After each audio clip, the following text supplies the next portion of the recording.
জীবন যাপন কৰিছিলো সংসাৰ মায়াৰ জালত, ভ্ৰমি ফুৰিয়াছিলো পাপ এন্ধাৰ বাটত, নেপাইছিলো কতো মই সত্যবাতৰ সন্ধান, অশান্তিৰে ভৰা জীৱন মাথো যে ক্ৰন্দন, যিছু মোক ললা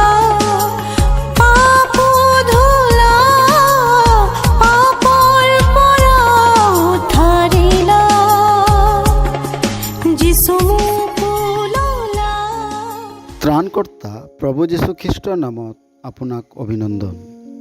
পবিত্ৰ বাইবেলৰ যোহনে লিখা শুভবাৰ্তা 19 অধ্যায় 5 পদত আমি এইদৰে পঢ়িবলৈ পাওঁ, এনেতে যীশু কাঁইটৰ কিৰীটি আৰু বেঙেনীয়া বৰণীয়া কাপোৰেৰে বাহিৰলৈ ওলাই আহিলত।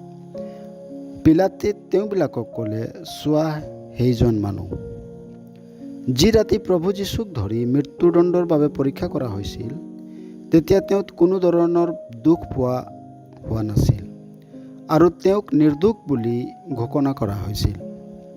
প্ৰভু যীশু যেতিয়া কাঁইটৰ কিৰীটি পিন্ধি বাহিৰলৈ ওলাই আহিছিল, তেতিয়া পিলাতে তেওঁবিলাকক কৈছিল, চোৱা সেই মানুহ। কোন হয় সেই মানুহ? কোন সেই নিৰ্দোষ মানুহ? পাপৰ বাবে মানুহ যি বিনষ্ট হৈ আছে, তাৰ বাবে আশা নাই। মানুহ অসহায় অৱস্থাত আছে, কাৰণ পাপৰ দণ্ড ঈশ্বৰৰ দ্বাৰাই অনন্তকলীয়া নৰক নিৰূপণ কৰা হৈছে। এই দণ্ডৰ পৰা মানুহক বচাবলৈ ঈশ্বৰৰ পুত্ৰ প্ৰভু যীশুখ্ৰীষ্ট মানৱ ৰূপ ল'লে। যেতিয়া কাল সম্পূৰ্ণ হ'লত তেওঁ তিৰোতাৰ দ্বাৰাই জন্মগ্ৰহণ কৰি মানৱ জাতিৰ পাপৰ ভাৰক নিজৰ ওপৰত লৈ ক্ৰুচত মৃত্যুবৰণ কৰিলে আৰু তৃতীয় দিনা মৃত্যু আৰু পাপৰ ওপৰত বিজয়ী হ'ল। আপুনিও সেই নিৰ্দোষ ব্যক্তিৰ ওপৰত বিশ্বাস কৰি পৰিত্ৰাণ পাবলৈ ঈশ্বৰে আপোনাক সহায় কৰক। ধন্যবাদ।